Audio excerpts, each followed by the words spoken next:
اسلام نے چونکہ مالی ذمہ داریاں تمام تر مرد کے کندھوں پہ ڈالی ہیں تو اس لیے اس کو فضیلت بھی دی ہے.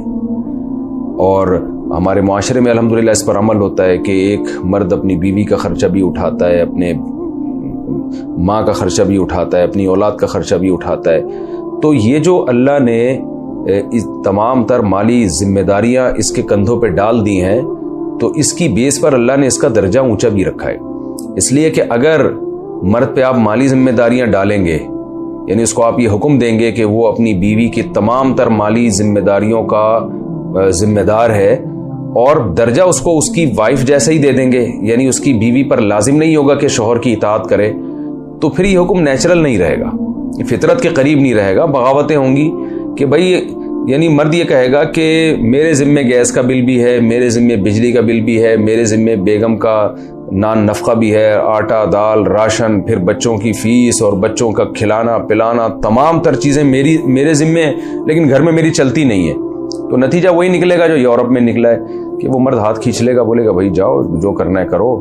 عورتوں کو وہاں اتنے زیادہ حقوق دے دیے جس کی بیس پر مرد پھر عورت کو رکھنے کے لیے تیار نہیں ہوتا. تو وہاں میاں بیوی کا رشتہ ایک ایسا گویا کہ ایک وقتی طور پر ایک قسم کا صرف ایک عارضی سا کانٹیکٹ بن گیا ہے کہ میوچل انڈرسٹینڈنگ سے جب تک آپ ساتھ رہنا چاہیں. جیسے آپ بس میں جا رہے ہوتے ہیں نا، تو اپنے ساتھ جو آپ مسافر سے دوستی لگا لیتے ہیں، پھر اس کا اسٹیشن الگ، آپ کا اسٹیشن الگ، یہ بن چکا ہے وہاں نکاح کا جو ایک تصور ہے.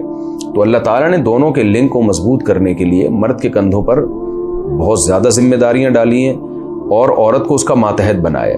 عورت اس احساس میں رہے گی کہ بھئی میرا شوہر مجھے کھلاتا ہے پلاتا ہے، میری تمام تر ذمہ داریاں اس نے اپنے کندھوں پہ اٹھائی ہوئی ہیں، میرے بچوں کا یہ محافظ ہے. تو اس بیس پہ وہ مرد کے ساتھ مل کے رہے گی، اونچ نیچ اس کی برداشت کرے گی، اس کی اطاعت کرے گی جائز باتوں میں.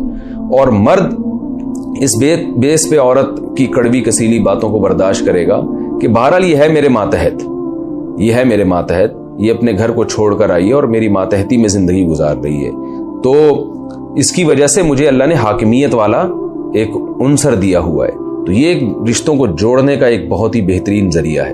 تو اللہ تعالیٰ نے حکمت بیان کی، وَبِمَا أَنفَقُوا مِنْ أَمْوَالِهِمْ. بعض لوگ یہاں یہ اشکال کر سکتے ہیں، بعض دفعہ مجبوری میں مرد ملازمت نہیں کر سکتا تو بیوی جاب کرتی ہے اور پھر بیوی گھر کا خرچہ چلا رہی ہوتی ہے، تو ایسی صورت میں تو پھر شاید مرد کو فضیلت نہ ہو.